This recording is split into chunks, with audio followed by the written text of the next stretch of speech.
Hi అండి. అందరికీ నమస్కారం. నేను మీ Shravani. Welcome back to Anirudh Venny vlogs.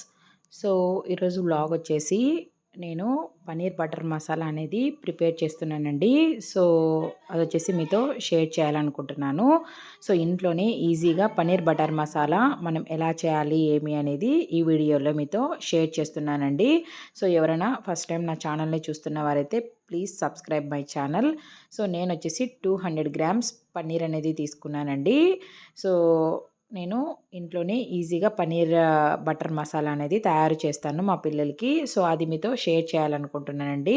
So, అందుకోసం నేను 200 గ్రామ్స్ పన్నీర్ అనేది తీసుకున్నాను. సో, ఇవి ఆల్రెడీ మనకి క్యూబ్స్ లాగే ఉంటాయండి. సో, కట్ చేసే అవసరం లేదనమాట.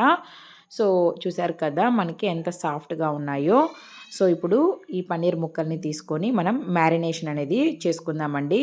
సో, అందుకోసం హాఫ్ టేబుల్ స్పూన్ పసుపు, అలాగే మనకి పన్నీర్కి సరిపడా సాల్ట్, అలాగే మనకి హాఫ్ టేబుల్ స్పూన్ మనకి కారం అనేది తీసుకొని ఈ మూడింటిని కలిపి మనము మ్యారినేషన్ చేసుకోవాలన్నమాట.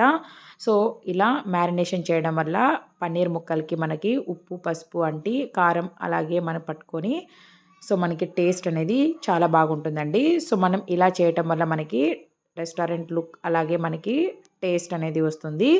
సో, ఇప్పుడైతే మనం తయారీ విధానం అనేది చూద్దామండి. సో, అందుకోసం నేను స్టవ్ వెలిగించి ఒక కడాయి అనేది పెట్టుకున్నానండి.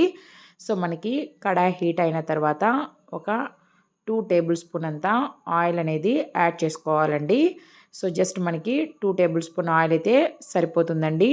సో, మనము ఈ ఆయిల్ హీట్ అయిన తర్వాత ముందుగా మ్యారినేషన్ చేసిన పన్నీర్ ముక్కలు అనేది వేసి మనము లైట్‌గా ఫ్రై చేసుకోవాలన్నమాట. సో, ఇలా చేయటం వల్ల మనకి టేస్ట్ అనేది చాలా బాగుంటుందండి. సో, లేకపోతే మనకి పచ్చి స్మెల్ అనేది ఉంటుంది లైట్‌గా. సో, ఇలా మనకి షాలో ఫ్రై లాగా మనం చేసుకున్నామంటే మనకి పన్నీర్ అనేది చాలా బాగుంటుందండి. సో, నేనైతే ఇంట్లో ఈ విధంగానే ప్రిపేర్ చేస్తాను. సో, ఎవరైనా ఇంట్రెస్ట్ ఉన్నవాళ్ళు ఇలాగ ప్రిపేర్ చేసుకోండి. మనకి టేస్ట్ అయితే మనకి చాలా చాలా చాలా బాగుంటుందండి. సో, చూస్తున్నారు కదా! ఈ విధంగా మనము ఫ్రై చేసుకోవాలన్నమాట. సో, ఇలా 1-2 మినిట్స్ అనేది ఫ్రై చేసుకోవాలండి. జస్ట్ 1-2 మినిట్స్ అలా. సో, ఇప్పుడైతే మనకి పన్నీర్ అనేది వేగిందండి. సో, వీటినైతే మనము తీసి పక్కననేది పెట్టుకోవాలండి. సో, మనము ఇప్పుడు ఇందులోకి మసాలా ప్రిపరేషన్ అనేది చూద్దామండి. సో, అందుకోసం నేనొచ్చేసి 3 మీడియం సైజ్ టమాటాలు, అలాగే మనము 2 ఉల్లిపాయలనేది తీసుకున్నానండి. సో, నా క్వాంటిటీ తగ్గట్టుగా. సో, అందుకోసం నేను ఒక కడాయి అనేది పెట్టుకొని 2 ఉల్లిపాయ ముక్కలు, అలాగే కట్ చేసిన 3 టమాటాలని వేసుకొని ఇందులోకి చూస్తున్నారు కదా! ఒక 10 పలుకుల దాకా మనకి జీడిపప్పు, అలాగే 5-6 రెబ్బలు వెల్లుల్లి, అలాగే మనకి అల్లం ముక్కలు. సో, మనకి ఫ్లేవర్ కోసం 2 ఇలాచీ, అలాగే మనకి 2 చెక్క, అలాగే 4 లవంగాలనేది తీసుకున్నానండి. సో, ఇందులోకి 2 టేబుల్ స్పూన్ అంతా ఆయిల్ అనేది వేయాలి. సో, అలాగే టీ గ్లాస్‌తో ఒక ముప్పావు గ్లాసు వాటర్ అనేది వేసుకోవాలండి. సో, ఈ గ్రేవీకి మనకి ఒక లిటిల్ బిట్ సాల్ట్ అనేది పడుతుందనమాట.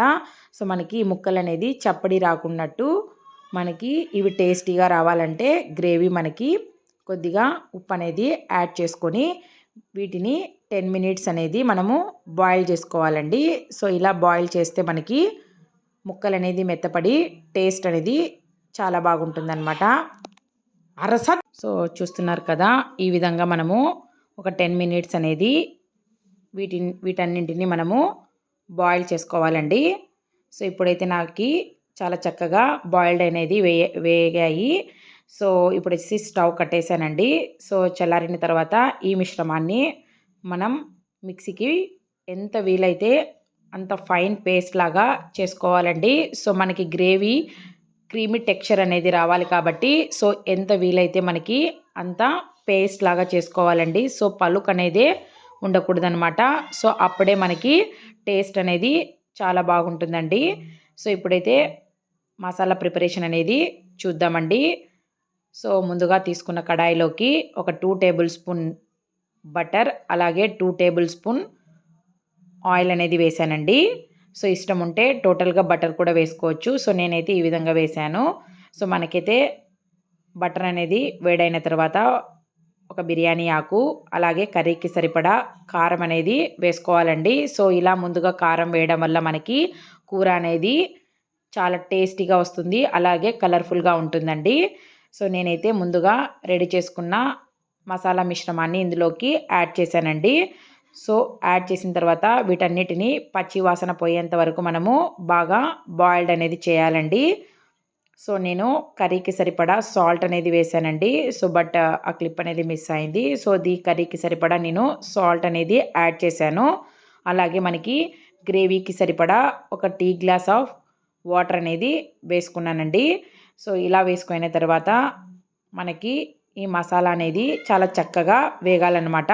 సో ఇలా మనకి బాయిల్డ్ అయిన తర్వాత ఈ పచ్చి వాసన అంతా పోయి మనకి టేస్ట్ అనేది చాలా బాగుంటుందండి. సో టేస్ట్ అనేది మనకి బ్యాలెన్స్ కావాలంటే ఒక హాఫ్ టేబుల్ స్పూన్ షుగర్ అనేది యాడ్ చేశానండి. సో షుగర్ వేయడం వల్ల మనకి టేస్ట్ అనేది రెస్టారెంట్లో ఇలాగే వేస్తారండి. సో ఇలా వేయటం వల్ల మనకి టేస్ట్ అనేది బ్యాలెన్స్ అవుతుంది. సో చూసారు కదా, మనకి మసాలా అనేది చాలా చక్కగా వేగిందండి. సో ఇలా మసాలా వేగిన తర్వాత ముందుగా రెడీ చేసుకున్న పన్నీర్ ముక్కలు అనేది యాడ్ చేశానండి. సో యాడ్ చేసిన తర్వాత ఒక 5 మినిట్స్ అనేది మనము ఫ్లేమ్ హైలో పెట్టి బాగా బాయిల్ చేయాలండి. సో ఇలా బాయిల్ చేయడం వల్ల మనకి ఈ మసాలా ఫ్లేవర్ అనేది పన్నీర్ ముక్కలకి చక్కగా పడుతుంది. సో మనకైతే కూర అనేది సిద్ధమైపోయిందండి. సో లాస్ట్ స్టేజ్లో మనము కసూరి మేతి యాడ్ చేసుకోవాలండి. సో మస్ట్ అండ్ షుడ్గా మనకి కసూరి మేతి వేస్తేనే ఆ ఫ్లేవర్ అనేది చాలా బాగుంటుందండి. సో నేనైతే కసూరి మేతి అనేది వేశాను. సో ఫైనల్లో మనకి స్టవ్ అనేది ఆపేసి మనము ఫ్రెష్ క్రీమ్ అనేది వేసుకోవాలండి. సో ఫ్రెష్ క్రీమ్ లేని వాళ్ళు పాల మీద మీగడ కూడా మనము వేసుకోవచ్చు అనమాట. సో నేనైతే లైట్గా ఫ్రెష్ క్రీమ్ ఉంటే వేస్తున్నానండి. సో చూస్తున్నారు కదా, జస్ట్ లిటిల్ బిట్ అనేది నేను ఫ్రెష్ క్రీమ్ అనేది వేసాను. సో ఆ లుక్ అనేది మనకి టేస్ట్ వైజ్గా చాలా బాగుంటుందండి. సో చూసారు కదా ఫ్రెండ్స్, ఇంట్లోనే ఈజీగా చేసుకునే పన్నీర్ బటర్ మసాలా అనేది, సో ఆ టెక్స్చర్ అనేది సేమ్ రెస్టారెంట్ లుక్ అనేది వచ్చిందండి నాకు. సో ఈ వీడియో మీ అందరికీ యూజ్ అవుతుంది అనుకుంటున్నాను. సో ఈ వీడియో కనుక మీకు నచ్చినట్టయితే అనిరుద్ వెన్నీ వ్లాగ్స్ అనే యూట్యూబ్ ఛానల్ని సబ్స్క్రైబ్ చేసుకోండి. Thank you. బాయ్.